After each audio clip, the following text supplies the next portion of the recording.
बहन भाई हैं, 6 के 6 को पढ़ाने लिखाने का काम किया। और क्योंकि 6 बच्चों को पालना कोई आसान काम नहीं है, मैं जानता हूं कि मेरे पिता ने मुझे जूता खरीदवाया, मुझे, मेरे भाई को, और अपने आप टूटी चप्पल से नौकरी की। मेरे पिताजी 40 किलोमीटर साइकिल चला के जाते थे कि हमारे पेट में रोटी आ सके। मेरी मां पशु पालती थी, आज भी हमारे लोग पालते हैं गांव देहात में।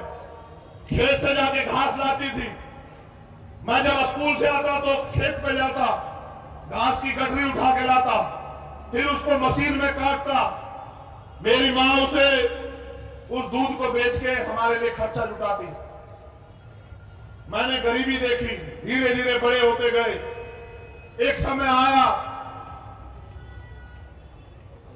मेरे पिताजी ने मुझसे कहा कि तुम्हें पढ़ने के लिए विदेश जाना है, तुमने अब वकालत कर ली है। वकालत से जुड़ा भी उनका किस्सा है। उन्होंने केस लड़ा एक, और 15 साल केस लड़ने के बाद जज साहब ने कहा कि फैसला कर लो मास्टर जी। तो उन्होंने कहा जी फैसला करा दो साहब। तो उन्होंने कहा 5,000 रुपए में फैसला कर लो। मेरे पिताजी के 25,000 रुपए किसी को उधार थे, वो बेईमान हो गया। तो मेरे पिताजी ने कहा जज साहब मैं तो इससे ज्यादा पैसे तारीखों में लगा बैठा हूं। तो उन्होंने रोते हुए जज साहब से कहा कि यहां अदालतों में न्याय नहीं होता है, यहां न्याय जज बदलता है, तारीख बदलती है, हमारे जैसे लोग चप्पल घिसते रहते हैं। मैंने अपने बच्चों का हिस्सा काट के इसको उधार दिया था पूरे समय में। तो मेरे पिताजी ने मुझसे कहा कि तुम्हें जज बनना, तुम्हें न्याय करना है, न्याय। इसलिए मैंने लॉ की। फिर मेरे पिताजी ने कहा कि तुम्हें पढ़ने के लिए विदेश जाना है, क्योंकि बाबा साहब विदेश में पढ़ने गए।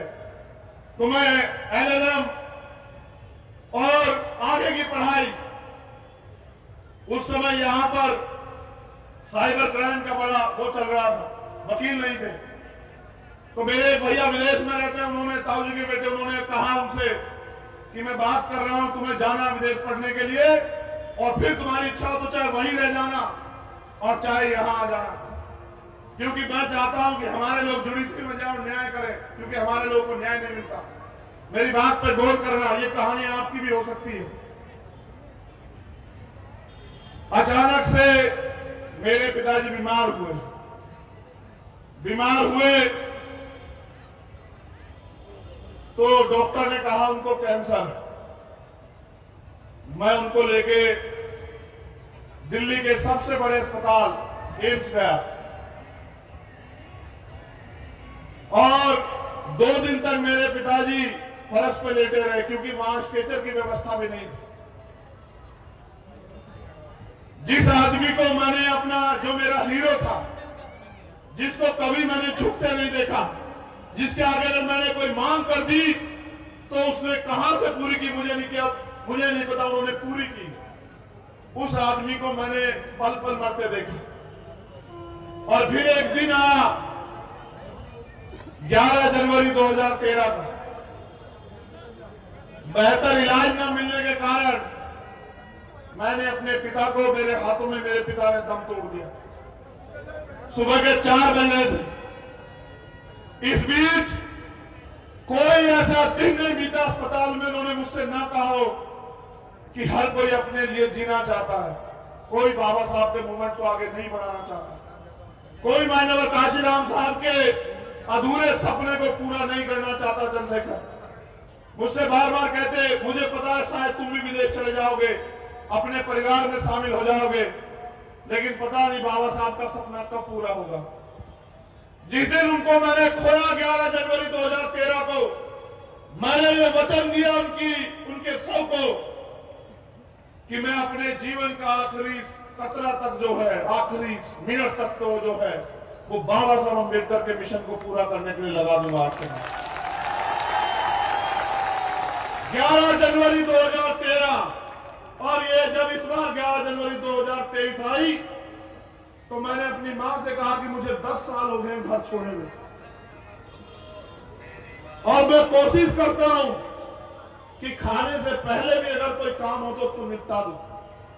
लेकिन सम्मानित साथियों, जैसा मैंने आपको बताया इस 10 साल में मैंने हजारों लड़ाई लड़ी होंगी और मेरे साथ मेरी ताकत के रूप में भीम आर्मी के एक कार्यकर्ता ने, चाहे वो पूरे देश में कहीं हो, उन्होंने वो जमीनी लड़ाई लड़के दिखाया जिन युवाओं को कहा जाता था कि युवा ना समझ होते हैं, युवाओं में लड़कपन होता, युवा जिम्मेदार नहीं होते। उन युवाओं ने वो करके दिखाया जिसकी बदौलत आज चंद्रशेखर आजाद इस मंच पे बैठा। ये उनकी देन है,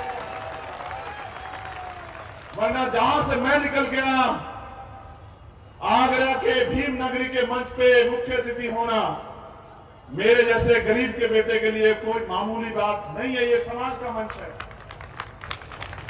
तो इन सब के बाद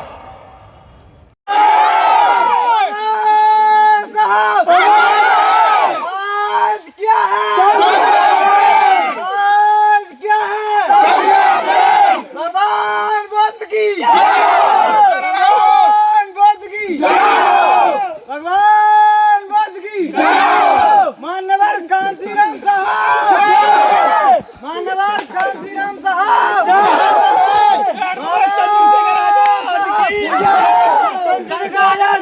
संघर्ष करो, चंद्रशेखर भैया तुम संघर्ष करो, चंद्रशेखर भैया तुम संघर्ष करो। भीम आर्मी जिंदाबाद, भीम आर्मी जिंदाबाद, शेरों की ना गैरों की, भीम आर्मी शेरों की, शेरों की ना गैरों की, भीम आर्मी शेरों की। वसीम कहाँ गए हम? अबे हाँ यार, ये नाजिम भी पता ना कहाँ चला गया। वसीम से वो आगे दिखे बाप।